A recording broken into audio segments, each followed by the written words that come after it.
Assalamualaikum warahmatullahi wabarakatuh. Ibu dan Bapak Guru, jumpa lagi di Aksi Nyata topik 2, Kurikulum Merdeka.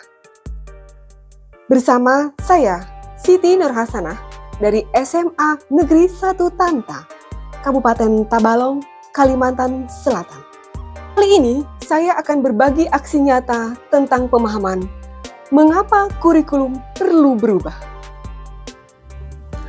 Modul yang akan kita pahami bersama dalam Kurikulum Merdeka ada 2 modul, yaitu Kurikulum dan Kurikulum Merdeka. Sekarang, kita mempelajari apa itu kurikulum.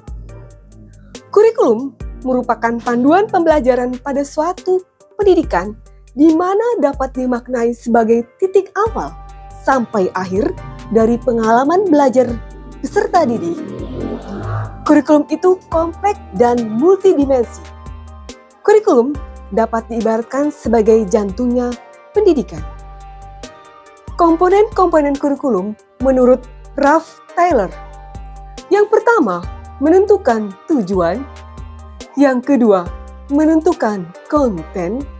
Yang ketiga, menentukan metode atau cara. Yang keempat, menentukan evaluasi. Sekarang, kita akan melihat peran dan fungsi kurikulum. Peran kurikulum.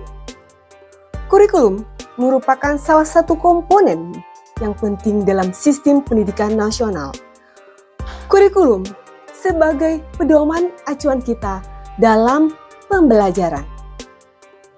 Maka, fungsi kurikulum bagi guru sebagai pendidik adalah untuk memandu proses belajar peserta didik.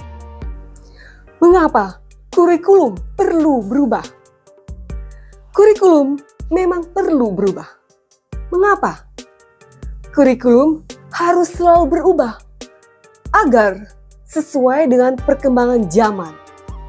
Kurikulum tidak dapat dipergunakan dalam satu waktu terus-menerus karena dunia terus berubah. Selain itu, kurikulum juga harus mempertimbangkan untuk memenuhi kebutuhan belajar peserta didik dan menyiapkan generasi yang akan datang yang visioner dan mampu memandang ke depan.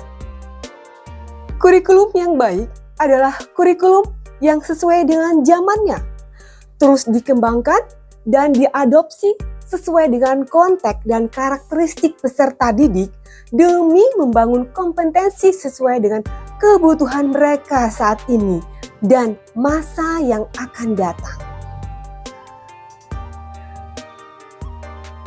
Seperti ungkapan Ki Hajar Dewantara, pendidikan adalah menuntun segala kekuatan kodrat yang ada pada anak-anak agar mereka dapat mencapai keselamatan dan kebahagiaan yang setinggi-tingginya, baik sebagai manusia maupun anggota masyarakat. Bagaimana mewujudkan kurikulum yang berpihak pada murid? Untuk mewujudkannya, kita perlu melibatkan orang tua, masyarakat, dan sekolah yang disebut juga sebagai 3 pilar pendidikan. Maka, pada saat merancang kurikulum, kita harus menempatkan kebutuhan, pendapat, pengalaman, hasil belajar, serta kepentingan murid sebagai pengembangan kurikulum. Karena kurikulum dirancang untuk kebutuhan murid. Demikian pembahasan mengenai mengapa kurikulum perlu berubah. Terima kasih, semoga bermanfaat. Assalamualaikum warahmatullahi wabarakatuh.